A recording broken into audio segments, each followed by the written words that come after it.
There's a lot of power in showing up before you're really ready. What do I mean by that? Well, for a lot of us, after 50, living in our wisdom years, we can decide that we want to make some choices. Sometimes we drift into or unconsciously make some choices which look like pulling back, um, self isolating, doing less, being less connected, um, making ourselves more secluded and unavailable to others. But then we might realize as well, what am I doing? I want connection. I need to feel part of something. And this is a paradox of the aging journey. So some of us will want it to pare back and make things a little bit simpler. And at the same time, that can lead to a lot of isolation, a lot of loneliness, and a lot of feeling less fulfilled, uh, where you end up going through the motions. One day it looks like the next, etc. So if a decision is made, well, I want to plug in, I want to do something different, but I'm not quite there yet. So this is where that waiting game can take hold, where you may think, yeah, I'm not feeling the confidence to go check out that group yet. So moving to a new city is a really good example of where this can happen, or just moving places really, or shifting. When we're trying to plug into new community, it can be a bit overwhelming because it's like, do I really have the energy to do that? I'm not so sure. Maybe I'm just as good staying here by myself doing my own thing. And so there's a lack of confidence perhaps in terms of taking those initial steps and doing the necessary work to make something happen. So if there's a group that you've been maybe eyeballing and not too certain about, well, maybe you do that initial next step. You register if they require that. You find out where the next meeting is, when the next meeting is and where, and put it in your calendar. Or if it's an online group, well, heck, that's pretty easy. You can just register and show up. And a lot of times, if you're not sure, you can just kind of be in the background for a bit until that confidence level comes up. But the point is, you need to take some action. And if you wait, well, at what point does the waiting become um, an endless field of nothing? So there's this paradox, right? Because we don't want to be lonely. And yet sometimes it's the loneliness that will push us to do something.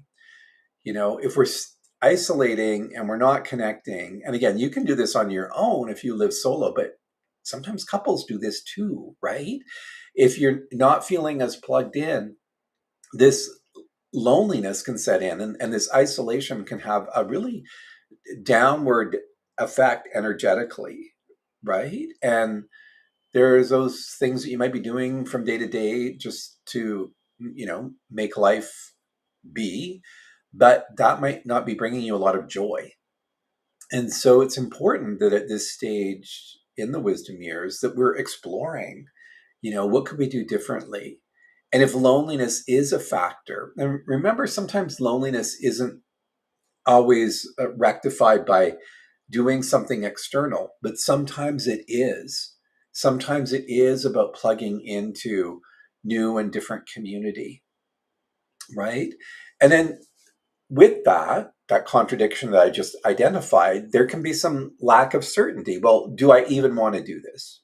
Am I prepared to go meet new people at this stage? What if I don't like anyone? What if they annoy me? Or, maybe there's some insecurity, like, will they like me? That kind of thing. The thing is, one of the things that we need to start practicing at this stage, and I've said this before and I'll keep saying it, we gay men can be pretty nasty to each other. And so maybe after, in our 50s, 60s, 70s, we can be a little bit more kind. We can be a little bit more forgiving.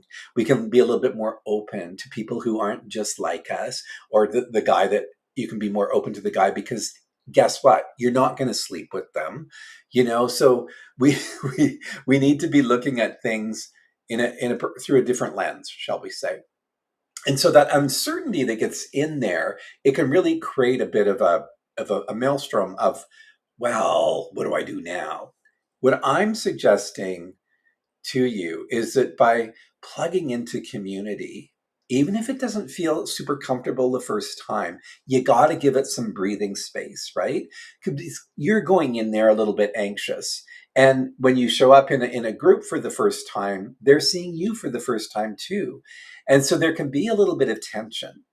But what we have to understand is that that will shift, because the next time you show up, it's going to be a bit more familiar. You'll be a bit more comfortable. And the next time you show up, it's even more comfortable. And it's like, oh, I remember that guy. He made me laugh. Oh, I remember that guy. He said that interesting thing. He shared that story.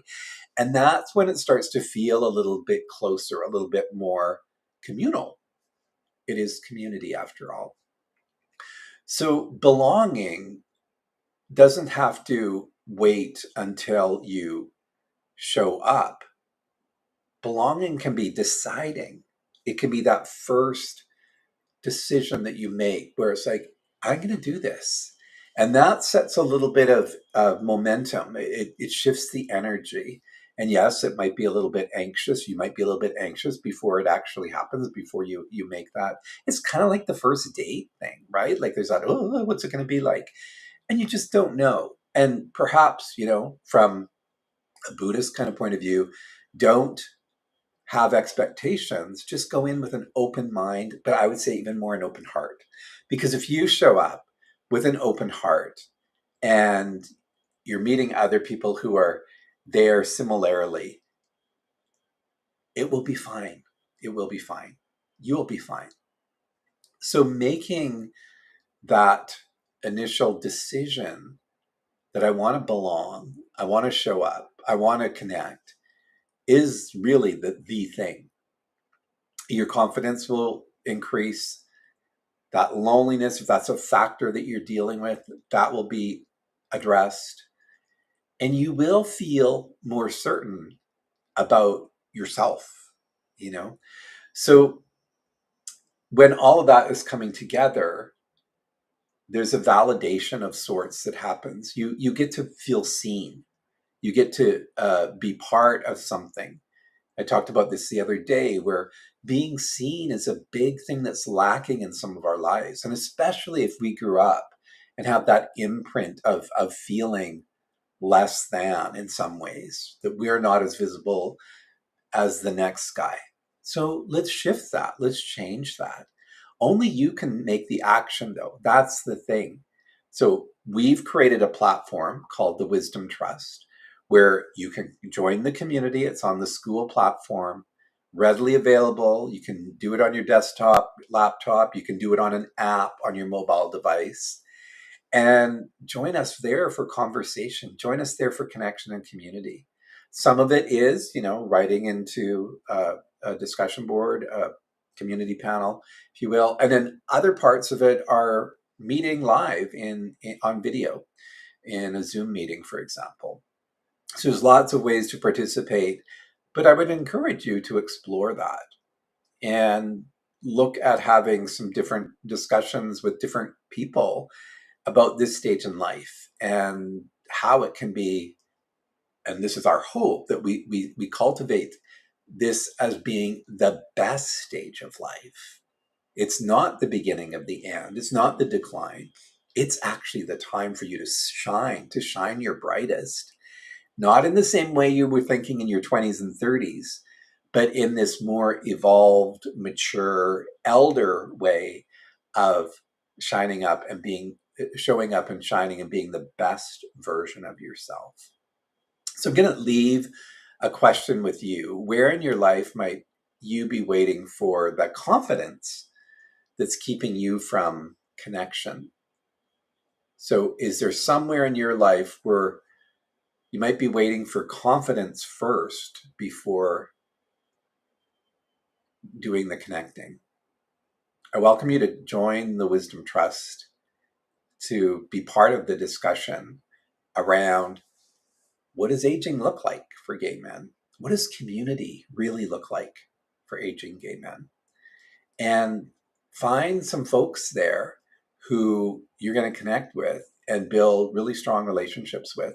And these can be relationships that sustain you for the next years and decades. Look forward to seeing you there. And I will talk to you again tomorrow.